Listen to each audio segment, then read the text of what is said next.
Hi friends, आज अपन analysis करेंगे कि वेडनेसडे को मार्केट कहां पर जा सकता है, 10 तारीख को 10 मई को मार्केट कहां पर जा सकता है और कैसे कहां पर अपन ट्रेड कर सकते हैं। अगर आप मेरा पहले का वीडियो देखोगे जो कि अप्रैल एंडिंग में मैंने जो बनाया था या मई स्टार्टिंग में जो बनाया था, उसमें मैंने क्लियर इंडिकेशन दिया था कि मार्केट साइडवेज हो सकता है। एक क्लियर कट इंडिकेशन नहीं दे सकता कि मार्केट कौन से मूव में जाएगा। नो डाउट इंट्राडे में मार्केट 200-250 पॉइंट का मोमेंटम कर रहा है, बट अगर आप देखोगे ध्यान से तो मार्केट वो एक ही रेंज के अंदर ही 200-250 पॉइंट्स का मोमेंटम दे रहा है। एक दिन मार्केट बहुत बड़ा गैप डाउन खुल गया, वापस से रिवर्स हो गया और वापस से वो नीचे की तरफ आना चालू हो गया। ठीक है, अगर अपन 15 मिनट्स में देखेंगे तो मार्केट ये जोन में नीचे, ये जोन में यहाँ पर क्लोजिंग था, यहाँ पर एकदम नीचे खुला, वापस से ऊपर इंडिकेशन दिया, गैप फिल किया और ये यहाँ से धीरे धीरे करके नीचे आ गया। उसके बाद में मार्केट गैप अप खुल गया और बाद में पूरे टाइम पे एक रेंज में रहा। ठीक है, ये एक पूरे रेंज में मार्केट कब से ट्रेड हो रहा था।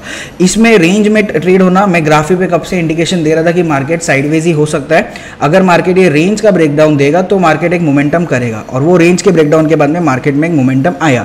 ग्राफिक में मैं लाइव इंट्राडे ट्रेड करता हूँ, तो आप ग्राफिक पे जाके मुझे फॉलो कर सकते हो कि कैसे कहाँ पर क्या हो सकता है।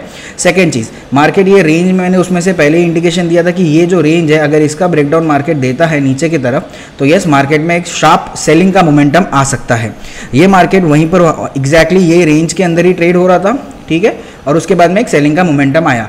अब मार्केट ने क्या किया है, ये जो रेंज का टारगेट था वो ऑलरेडी ये दे चुका है नीचे की तरफ। ठीक है, बट इसने डेली चार्ट के अंदर इसने यहाँ पर एक वीकली में एक डेली चार्ट में इसने एक नेगेटिव कैंडल बना दिया है। अब ये नेगेटिव कैंडल इंडिकेट क्या करता है कि मार्केट में सेलर्स आ चुके हैं, बट सेलर्स तभी ही इसमें एक्टिव हो गए जब मार्केट का लो क्रॉस होगा, तभी ही इसमें सेलर्स एक्टिवेट हो गए। उसके पहले इसमें सेलर्स एक्टिवेट नहीं हो गए।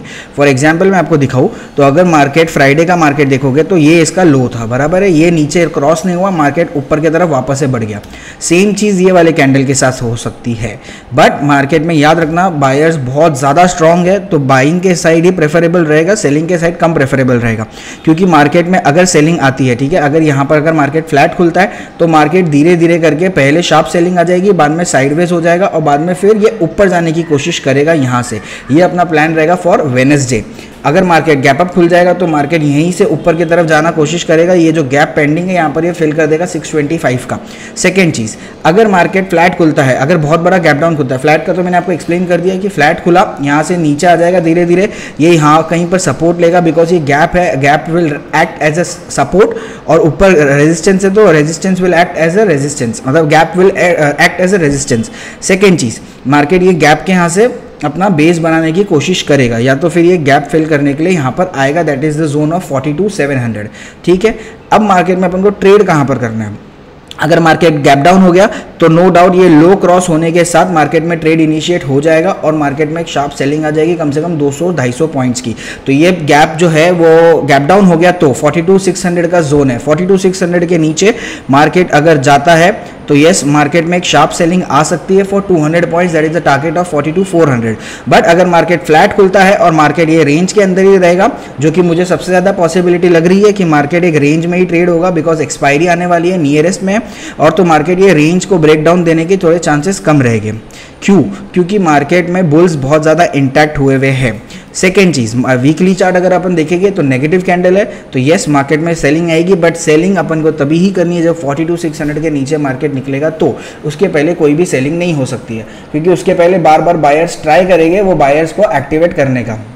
सेकेंड चीज़, अपन निफ्टी देख लेते हैं कि निफ्टी कहाँ पर कैसे क्या ट्रेड हो सकता है। निफ्टी नो डाउट अपना हाई क्रॉस कर चुका है, बैंक निफ्टी से ज़्यादा स्ट्रॉन्ग निफ्टी है एज बिकॉज आईटी पैक बहुत ज़्यादा मोमेंटम में चल रहा है निफ्टी, बट एक ऊपर की तरफ ब्रेकआउट के बाद में इमीडिएट एक सेल ऑफ का कैंडल इसने बनाया, that is the candle of spinning top. Spinning top कब एक्टिवेट होगा? स्पिनिंग टॉप तब एक्टिवेट होगा जब ये स्पिनिंग टॉप का लो क्रॉस होगा। लो इसका कहाँ का है? 230 का इसका लो है। अगर निफ्टी 18,230 के नीचे जाता है तो इसको अगला सपोर्ट जो बन के आता है 18,230 के नीचे बन के जाता है तो इसका अगला सपोर्ट आता है 18,200। तो अपन को यहाँ पर 30 रुपीज़ का टारगेट और 20 रुपीज़ का इसका स्टॉप लॉस रहेगा, 30 to 40 रुपीज़ का इसका टारगेट रहेगा बिकॉज यहाँ पर हर एक जोन में इसमें बायर्स एक्टिवेट होते रहेंगे हर बार, तो मार्केट वापस ये रेंज बाउंड हो जाएगा। ऊपर की तरफ ये सेलिंग रहेगी, ये सेलिंग का जोन है 18,300 और नीचे की तरफ बायर्स का जोन है 18,200। तो मार्केट ये 100 पॉइंट के रेंज में ट्रेड हो सकता है पूरे टाइम।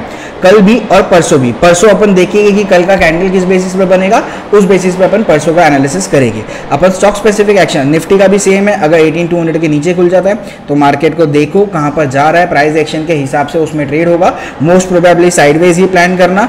और अगर निफ्टी डायरेक्ट 18,100 के यहाँ पर खुल जाता है, जो कि बहुत बड़ा गैप डाउन खुल जाता है, तो मार्केट में एक शार्प सेलिंग आ जाएगी, बिकॉज यहाँ पर जो भी बायर्स थे ये सारे ट्रैप हो जाएंगे, जैसे फ्राइडे के दिन में सारे सेलर्स ट्रैप हो गए थे। तो यस, ये बायर्स ट्रैप हो जाएगा और मार्केट यहाँ से एक फॉल देना चालू कर देगा। बट मार्केट अगर डायरेक्ट खुला ही 18,350 के ऊपर तो मार्केट में बायर्स वापस से इन हो जाएगा और इसका अगला टारगेट बन के आएगा 18,400 410, ये इसका अगला टारगेट बन के आएगा। अपन स्टॉक स्पेसिफिक एक्शन देख लेते हैं कि स्टॉक्स कैसे कहां पर क्या ट्रेड हो सकते हैं। स्टॉक्स में सबसे पहले टीसीएस आज मैंने मेरे इंट्राडे में भी लिया था ट्रेड, उसमें मैंने टेलीग्राम चैनल पे पहले ही अपलोड कर दिया था कि क्या उसका पैटर्न बन के आ रहा है, और उस बेसिस पे उसमें मैंने ट्रेड इनिशिएट कर दिया था। टीसीएस का अगर अपन देखेंगे यहाँ पर तो एक फ्लैग एंड पोल का पैटर्न था, ये फ्लैग एंड पोल का ब्रेकआउट आया यहाँ पर, और उसके बाद में ये क्लीन मोमेंटम दिया ऊपर की तरफ, अपना टारगेट भी अचीव कर लिया। वीकली चार्ट में भी इसका हाई क्रॉस हो चुका है, ठीक है। ये इसका फ्लैग एंड पोल का टारगेट था, मेरा इसमें कम से कम 20 या 25 18 या 19 रुपये का 16 रुपये का टारगेट था। 16 रुपये इसने ये यहाँ पर ब्रेकआउट के बाद में इजीली दे दिया, ठीक है। मैंने मेरा प्रॉफिट नो डाउट 32,750 के 75 के यहाँ पर बुक कर दिया था, बिकॉज मेरा टारगेट आ गया था। उसके बाद में और ये 20 पॉइंट गया, which is all okay, because upon her move catch नहीं कर सकते, अपना टारगेट आया बुक करो और एग्जिट करो। अगला स्टॉक अपन देख लेते हैं टीसीएस। अगर कल के दिन में जैसे ही ये लेवल के ऊपर जाता है, that is the level of 3300, तो जैसे ही टीसीएस 3300 के ऊपर जाएगा तो 3310 इसका पहला टारगेट रहेगा और सेकंड टारगेट रहेगा 15, ये इसका टारगेट रहेगा। स्टॉप लॉस इसका ये लो रहेगा, that is the low of 3290, 10 रुपये का स्टॉप लॉस रहेगा, 10-15 रुपये का टारगेट रहेगा। अगला स्टॉक अपन देख लेते हैं टाइटन अगर अपन देखेंगे तो ऊपर ने हाई के यहाँ से डबल टॉप का पैटर्न बनाया, अपना हाई टच करके नीचे आया है। क्योंकि ये ऑल टाइम हाई है तो यहाँ पर मार्केट रेजिस्ट करना चाहिए, उसके बाद में ब्रेकआउट देना चाहिए, तो स्ट्रॉन्ग ब्रेकआउट माना जाता है। बट टाइटन ने अपना एक शूटिंग स्टार का पैटर्न बनाया है ऑल टाइम हाई पे। तो अगर टाइटन में 2737 का जोन वापस से 2735 का जोन अगर ये नीचे क्रॉस करता है तो टाइटन 2725 2722 तक नीचे की तरफ जा सकता है। बट प्रॉफिट जल्दी बुक करना है, बिकॉज टाइटन बहुत बुलिश मोड में है, तो स्टॉक नीचे जाने के साथ वापस से रिवर्सल भी हो सकता है, तो अपना प्रॉफिट बुक कर लेना 2725 2722 के जोन में। उसके बाद में स्टॉप लॉस इसमें ज़्यादा से ज़्यादा 2740 का रहेगा, उससे बड़ा स्टॉप लॉस इसमें देने का कोई ज़रूरत लग नहीं रहा है, बिकॉज ये मोमेंटम में नीचे आ जाएगा और ऐसे ही। बट ये फ्लैट खुलना चाहिए, फ्लैट के साथ नीचे आना चाहिए, ये ऐसे नहीं कि पहले ये टारगेट पे आ गया 2725 पे तो पहले ही आ गया तो लोग वहाँ से प्रॉफिट बुकिंग करना चालू कर देंगे। अगला स्टॉक अपन देख लेते हैं एसबीआई लाइफ मुझे बहुत स्ट्रॉन्ग लग रहा है। ये सेम टीसीएस का पैटर्न है, टीसीएस का पैटर्न भी सेम ही था, 4 दिन से एक ही लेवल पे होल्ड करना, ये ब्रेकआउट दिया अपने पिछले रेजिस्टेंस में, यहाँ पर 3 दिन से होल्ड कर रहा है। तो कल के दिन में मार्केट में एक मोमेंटम हो सकता है एसबीआई लाइफ में। तो एसबीआई लाइफ जैसे ही अपना 1190 के लेवल ऊपर जाता है तो ये टारगेट रहेगा इसका 1200 या फिर 1205, ये इसका टारगेट रहेगा। और इसका स्टॉप लॉस ये स्विंग लो रहेगा, that is a swing low of 1175। तो इतना बड़ा स्विंग लो देने का जरूरत नहीं है, अपन 1187 1186 के यहाँ पर भी स्टॉप लॉस रख सकते हैं और उसके बाद में ट्रेड करने के लिए अपना 1200 का टारगेट रहेगा। तो 5 रुपीज़ का स्टॉप लॉस रहेगा, 10 to 12 रुपीज़ का टारगेट रहेगा। बहुत स्ट्रॉन्ग मोमेंटम कर सकता है, इसको वॉच लिस्ट में रखना, बट लेवल क्रॉस होने के बाद ही मोमेंटम कर सकता है, उसके पहले मोमेंटम करना थोड़ा सा डिफिकल्ट लग रहा है। अगला स्टॉक अपन एचडीएफसी बैंक देख लेते हैं। एचडीएफसी बैंक मेरे को थोड़ा सा वीक लग रहा है। वीक इसके लिए लग रहा है यही है जो निफ्टी बैंक को नीचे लेके जा सकता है और भी, और एसबीआई एंड जो स्टेट बैंक ऑफ इंडिया का चार्ट है वो भी थोड़ा सा वीक लग रहा है। उसने एक ब्रेकडाउन स्ट्रक्चर बना के रखा हुआ है। मार्केट यहाँ पर ऑल टाइम हाई पे क्लोजिंग दिया, गैप डाउन खुल गया, शूटिंग स्टार कैंडल बना दिया, मार्केट ऊपर गया रीटेस्ट करने के लिए, बट ये यहीं पर इसका प्राइस एक्शन देखेंगे तो यही जोन में इसका ये चीज़ आ चुकी है, वापस से रिवर्सल का कैंडल बना दिया है। इसमें ट्रेड कैसे करोगे आप, ये सिंपल सा लॉजिक है। इसमें ट्रेड अपन को एकदम सिंपल तरीके से करना है। अगर इसका लो क्रॉस होता है, दैट इज ये ट्रेंड लाइन का अगर ये लो क्रॉस करता है कल के दिन में, तो मार्केट में लो क्या है इसका 1640। तो अगर कल एचडीएफसी बैंक 1640 के नीचे निकलता है तो उसमें आप ट्रेड कर सकते हो विद द टारगेट ऑफ 1635 और 1632 and the stop loss of 1645। Thank you so much guys.